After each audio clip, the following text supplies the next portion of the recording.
बिस्मिल्लाहिर्रहमानिर्रहीम। आज हम कैश वोचर के बारे में डिस्कस करेंगे कि कैश वोचर की एंट्री कैसे करनी।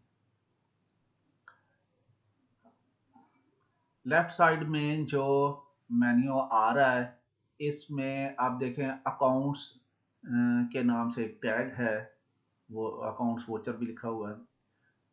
इसके आगे अकाउंट्स वोचर हैं cash voucher, bank voucher, general voucher.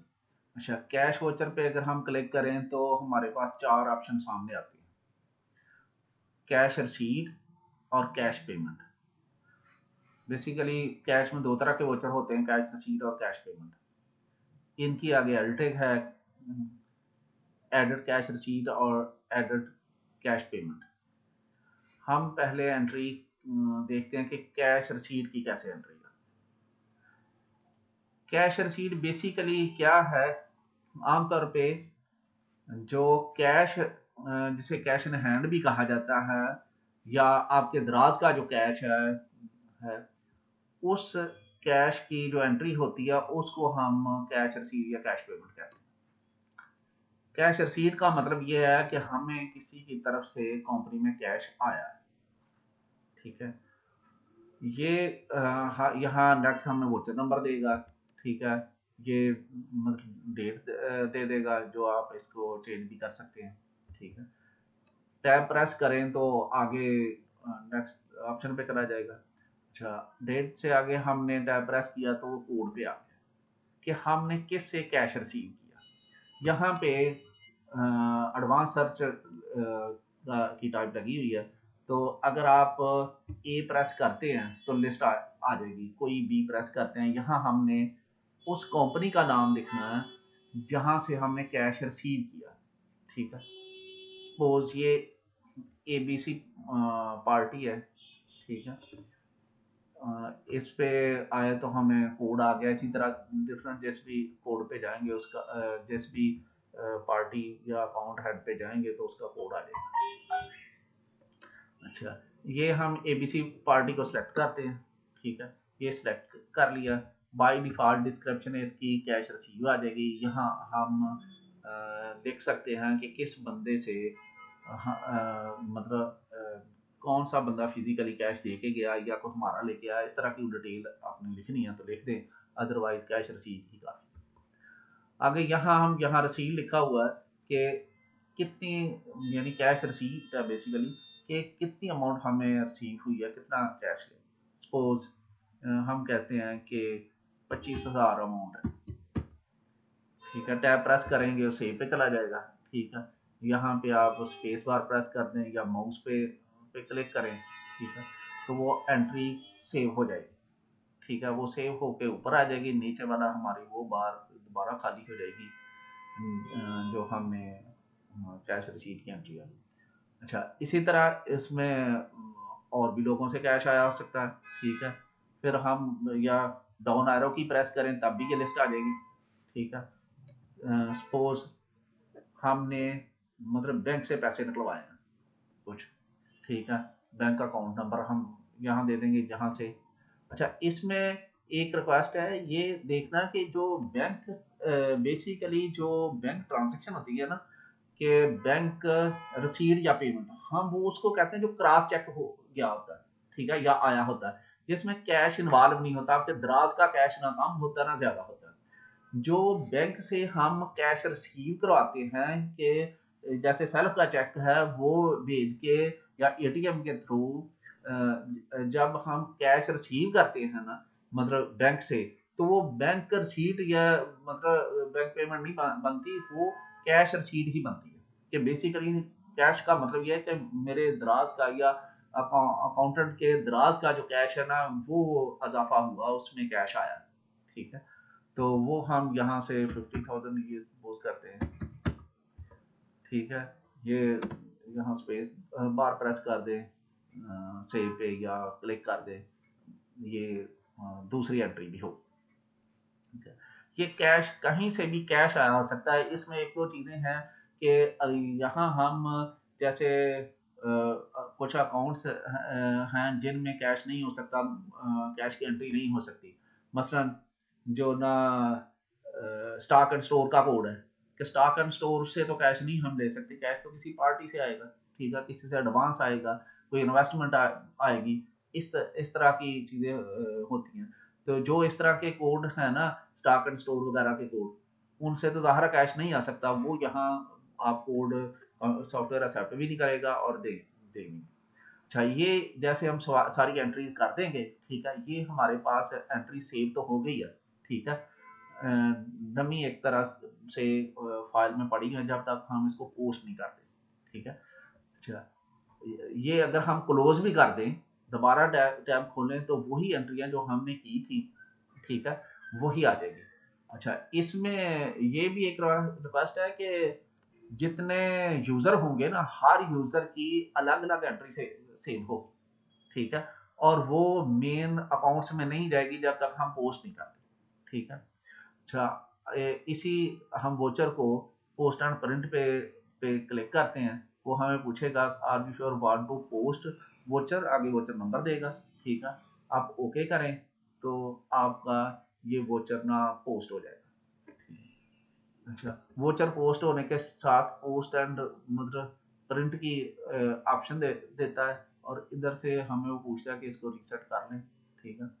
इधर वो हमारे पास ना उसकी पिक्चर आ जाती है, जिस भी वो जो वोचर हमने पोस्ट किया हो, कि हमने कैश रिसीव का वोचर ही पोस्ट किया, तो यहाँ पे ये देखें वोचर नंबर इसका आ गया, ये ऊपर इसकी हेडिंग आ गई, कैश रिसीव का वोचर है, इसकी डेट आ गई, ठीक है।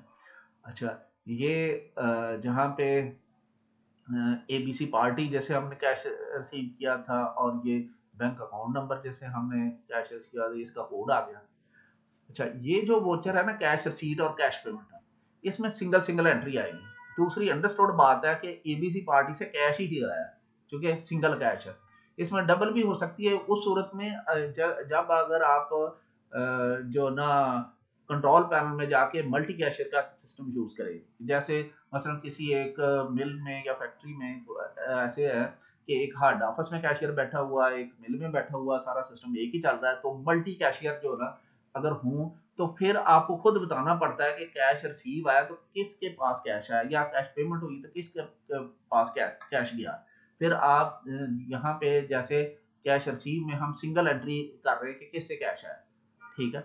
अगर हमारे मल्टी कैशियर हो तो फिर हमें डबल एंट्री करनी पड़ेगी, लेकिन नॉर्मली सिंगल ही यूज होती है, ठीक है। तो ये नीचे मतलब टोटल आ जाएगा, ठीक है, ये इन वर्ड्स में आ जाएगा, टोटल अमाउंट की कितनी है, ये वो डेट होगी, टाइम जिस वक्त ये वोचर प्रिंट किया हुआ है, ये नीचे जो ना इसका फुटर है, ठीक है, ये तो यूजर का नेम है, जैसे demo@pos, ठीक है, यहाँ पे जो यूजर होगा उसका नेम आ जाएगा। ये वाली नीचे जो हेडिंग है ना, ये आप खुद भी इसको चेंज कर सकते हैं, कि आप चाहते हैं कि इस हेडर को मैं मतलब चेंज करूं, तो ये भी आपको बताता हूँ कि हेडर कैसे चेंज हो सकती है। बहरहाल ये वोचर हम यहाँ से कंट्रोल पी कर लेंगे जैसे पहले हुआ था, ठीक है, प्रिंट पे क्लिक करें तो ये वोचर प्रिंट हो जाएगा ये। अच्छा, ये कैश सीट है। अच्छा, अब हम कैश पेमेंट की तरफ आए, तो वो भी सेम तरीकाकार है, ठीक है, ये ऑलरेडी एक वोचर फीड हुआ है, ठीक है। अगर आप जो ना कैश रसीद का देखें, उसमें भी उसमें कैश आता है, और जब कैश पेमेंट वोचर है, इसमें कैश कम होता है, आपका जो दराज का बेसिकली कैश है, ठीक है। इसी तरह डाउन एरो की करें, जो ना किसी और को या कोई एक्सपेंस हुआ या सैलरी,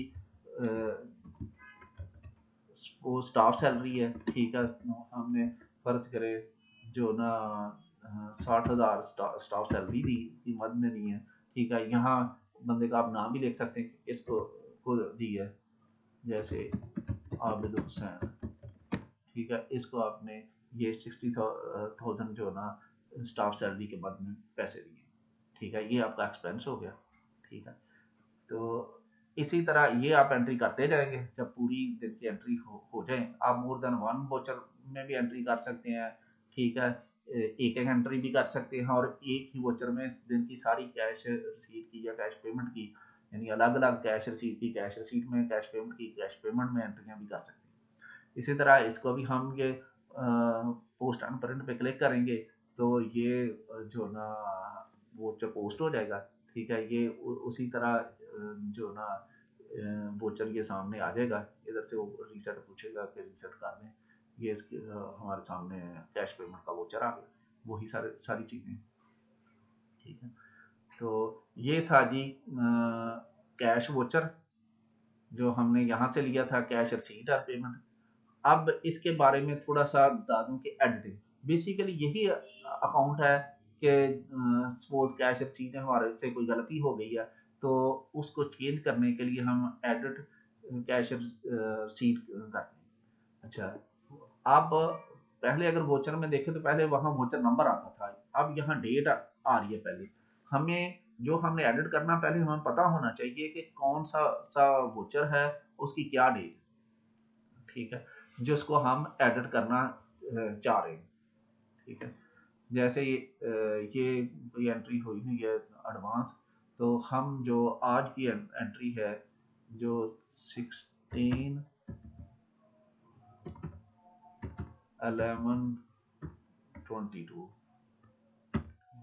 इसे टैप करें। इसका वोचर नंबर लास्ट 2 उसने दिया।